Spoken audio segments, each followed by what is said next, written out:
Hunt Palmer with us every Friday here on OTB from the LSU Sports Radio Network. Also, Hunt with Hoops, Hoops with Hunt. Close. Daily podcast. You got it wrong again. Yeah, I did. And how is that even possible? Shut up, dude. We're deep in conference play. It's almost March. He's been doing it daily for months now. We're almost to March Madness. I heard you the first time. Shut up, bro. All right, LSU 8-1 after the win earlier this week versus Mississippi State. Tomorrow versus Auburn. They're asking me to still get people out there to get ticks at LSUTicks.net for tomorrow. I'd imagine that this thing should be sold out with the way that LSU's playing right now, huh? I think it will be sold out. I mean, Saturday, 1 o'clock, 8-1. That's like, what? I can't really do much. I can't do much better for you. Baton Rouge, all cosmopolitan now. Like you got stuff to do at 1 o'clock on a Saturday. Nobody's got anything to do. It's cold outside. I mean, I pleaded on my podcast yesterday. I was like, Lafayette, New Orleans, like everybody, come on over. Man. I mean, it's a good game spot. It's going to be a really fun game to watch. These are two good teams, and I think it'll be sold out with the walk-up crowd tomorrow. The pick and roll with Tremont Waters and Naz Reid that won the game ultimately in overtime the other night, right now to me is one of the most unguardable sets in the conference. You just got to pick your poison. I mean, Tremont sucks up the defense in the lane, and Naz is knocking down shots when they're like that. That's as tough as to defend as there is in college basketball. I think we oftentimes get too caught up in that's the best I've ever seen or he's the best ever, because it's rarely the case. Hyperbole. But I wasn't around for any of Chris Jackson or Pete Maravich or any of that. I've never seen anybody as good penetrating with the basketball and controlling the flow of the game at LSU as Tremont Waters. I just don't. When he's got the ball, it's just almost impossible to stay in front of him. I don't know how you do it. When they changed the rule a couple of years back and took away the 5-second defense rule, he utilizes that. And, I mean, as well as he could get past the defender and then stops and brings him back and then is able to kind of dictate. He's got the defender on a string. He's got the ball on a string. He's got the defender on a string. What was the most impressive part about the win the other night? I think just being down double digits on the road. Definitely. And finding a way, and this is such a boring, tired cliche, but I don't really have a better verbiage to use here. Like, they just find a way to win, or they know how to win. I don't know what else to say about it. They find themselves in ridiculous deficits, and they find themselves playing poorly, and then all of a sudden they make plays late and find a way. And they didn't obviously do that. They were one possession short against Arkansas, but in the other games they're doing it. And everybody else around the country outside of Duke and Tennessee is losing conference games, and LSU's sitting here 8-1 at the halfway point. Am I crazy, Hunt, or am I wrong? Not crazy. To say that we've seen a large step forward from Naz Reid in terms of game awareness. I kind of tried to ask Wade this yesterday. I think he took it as me saying that Naz hasn't been good up to this point, but that's crazy. He's averaging 15 in conference play, shooting over 50% for the. I get that, but I think back to earlier in season, a game where he fouled out, where he thought he only had 4 fouls on the 5th foul. And he's looking over the bench. He's like, what? I only got 4, right? And they're like, no, you have 5. You have to go sit down. And then I look at the other day. He carries 3 fouls throughout the second half, 4 fouls for the final minute of the game, all of overtime. Like, what kind of growth have you seen out of Reid? He's been great. I mean, that was a testament to a lot of the guys in the roster. Tremont played with a ton of foul trouble. Yeah. Naz played with a ton of foul trouble, and they were able to stay on the floor. Naz just, to me, only has one real flaw in his game right now, and that is too often when the floor gets stagnant and no one's moving and he's got the ball, tries to break down and go one-on-one, and he's not good at that, and he turns it over when he does that. Now, when somebody penetrates and gets the defense out of position and kicks it to him and he's open, he can attack the rim, and he's good at that when he's got a lane to go. But in terms of just isolation, everyone's frozen, I'm going to go one-on-one, that's not where he excels. He turns the ball over. But other than that, he's been great. He's a really good shooter. He shows that from the free throw line, and he's taken about 2 to 3 three-pointers a game, and most of them are open, and he's shooting a really good percentage in SEC play. There, he's just over 50%. Which is crazy. So he's doing the things that he needs to do. If he can cut out the turnovers off the dribble, he's a handful. How do you look at the next couple of game stretch for LSU? What are you looking to get out of? Are you looking to learn anything about this team over the next week and a half? Well, we'll learn. I mean, Mississippi State's really good, so that's a good win. But, I mean, I think you're just holding serve when you beat teams like A&M and you beat Georgia. Yep. And, you know, that's holding serve. They're about to be tested by some tournament teams here. State's won. That's a good win. Auburn's won. And Kentucky on the road will really show you where you stack up. If LSU can go, they don't even need to win. If you can be in that game with 2 or 3 minutes to go at Rupp, that proves to me you can play with just about anybody. Yeah. I mean, Duke may be the exception there, and we'll see when Tennessee comes to the PMAC. But at Rupp is right now the way they're playing is as tough as anybody in the country, and so we'll see over the next couple where LSU stacks up really in regards to the entire country. All right, Hunt Palmer's in studio with us. When we come back, we'll ask him how the preseason #1 team in the majority of the polls only has 2 players in the All-SEC second team going into next week's opener. We'll ask Hunt next here on Off the Bench as LSU baseball gets going 1 week from today. We'll close out hour 1 next. Trade deadline passed in the NBA. We told you Anthony Davis still in New Orleans. Pelicans going to play him the second half of the season. We'll talk more about that coming up in hour number 2 of Off the Bench. We'll lead you off with second lines.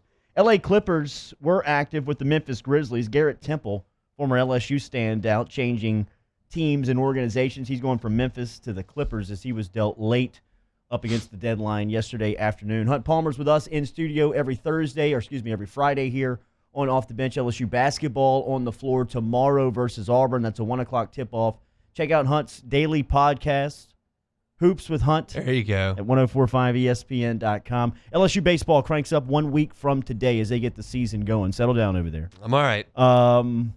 Only 2 players on the preseason All-SEC team, and those guys on the second team when you talk about Antoine Duplantis and Zach Hess. Look, I'm not going to put so much stock into the preseason game. I mean, I see the roster. I know they're talented, but that was a little weird, wasn't it?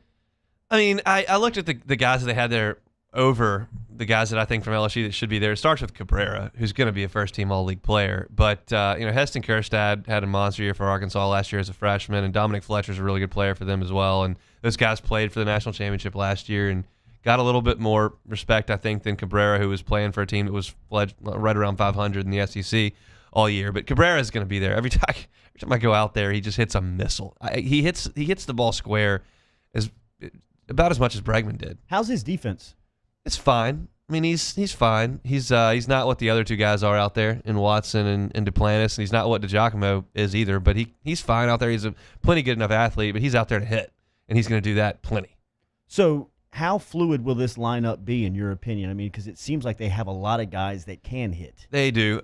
I think the only spot that's going to shuffle around a good bit is first base, and it makes me a little bit nervous. And that's obviously the position that everyone says is the easiest to play on the diamond, but I think the first base defense is a little bit of a question mark because they've got 4 freshmen who are working on it out there, and only one of them, Beloso, is a natural first baseman, and he's not a plus defender. He's just a hitter. The John Curtis kid? Yeah, he's a left-hander who can hit it off the Intimidator when he squares one up. He's got real power, but he's not a super athlete, and he's not a great defender. And the other guys are just guys they've put at first base. Gavin Dugas, Drew Bianco, C.J. Willis. They all played different positions in high school, and they're over there playing first base. So I've seen some struggles at first base on defense. Those guys will figure it out. I mean, C.J. Willis is a really good athlete that you can put over there, and he'll figure it out. Dugas and Bianco were middle infielders in high school, and I think they can figure it out. And then Beloso's played first base really his whole life, but none of them are plus defenders right now. I love the story of Chris Reed getting back on the team. Does it mean anything?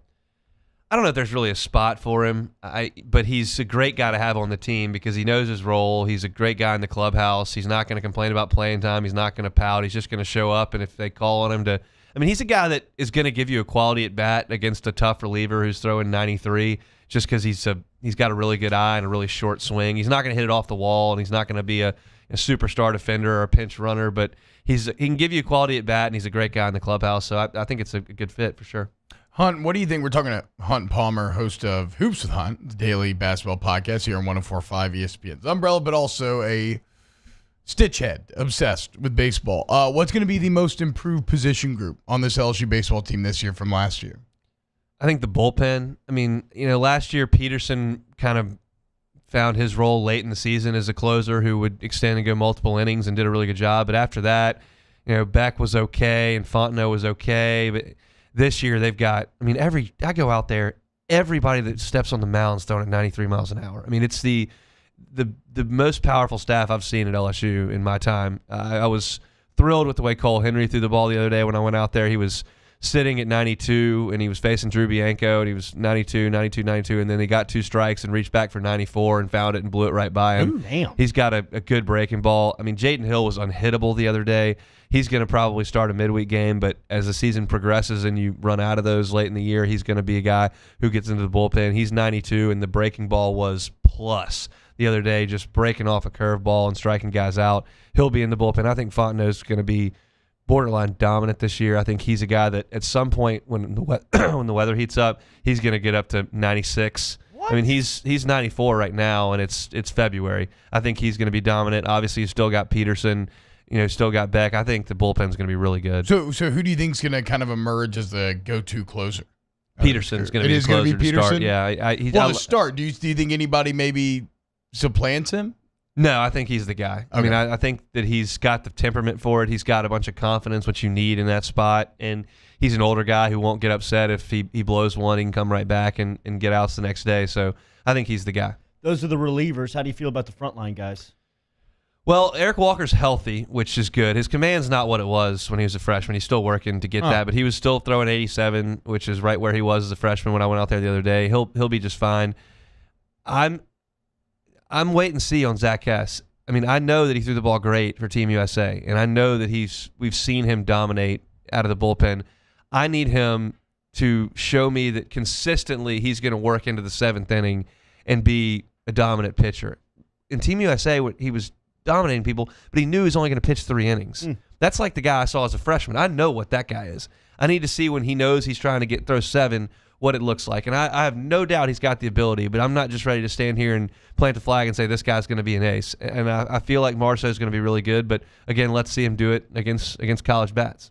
It is interesting because it seems like the person who, and I think this is a good time for LSU fans, the person who is most willing to plant that Hess flag has consistently been Paul Maneri. Yeah. Like he's when everybody's been down, he's been out there constantly saying, this is our Friday night guy. K Font inside the huddle, driven by Bayou Ford, wants me to ask you about the lefty pitchers. Well, it's not going to take long. There's one on the roster, Easton McMurray, and he's hurt, so he's not going to pitch. So they don't have it. All year? Yeah. Well, I don't know. Potentially all year. Right now, he's not picking up a ball, so they may not have one. That would be a really big deal in Major League Baseball to have none. It's not ideal in college baseball, but in the pros, everybody's that good. So the margin between your best pitcher and your worst pitcher is not that huge, and you want to have that left-hander to come in and face the lefties. In college, the margin between your best pitcher and your worst pitcher is really big. I'd rather just have guys who are good and can get people out, right-handed or left-handed in college. That's kind of the way I think about it. I would rather have a lefty. That'd be great. If Nick Bush wanted to come back, that would have been awesome. But, yeah, they don't have one. So they have a quarterback this year? They got a catcher? Well, we'll see at catcher. They need Brock Mathis to stay healthy. He's for the first month because Saul Garza can't go back there for a little while. Saul Garza's hitting a ton right now, and he can run full speed. He just can't squat and catch for a game. So he's going to be the DH on Friday, and he's awesome. But he can't catch yet. So Brock Mathis is really the only guy on the roster who can catch. Drew Bianco can literally go back there, but he's not a catcher. So they need Mathis to stay healthy. He's probably a below-average bat right now, and he's a pretty good defender. So he'll be fine back there. They've got enough guys early in the season to hit that they won't suffer too bad.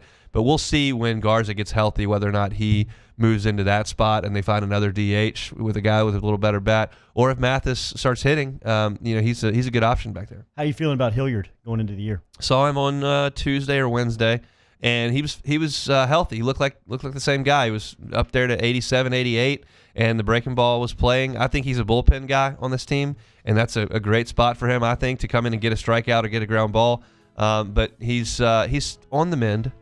Hoops with Hunt daily, put up Monday through Friday at 1045ESPN.com, at Hunt Palmer 88 with us every Friday here on OTB. Enjoy the last weekend without baseball.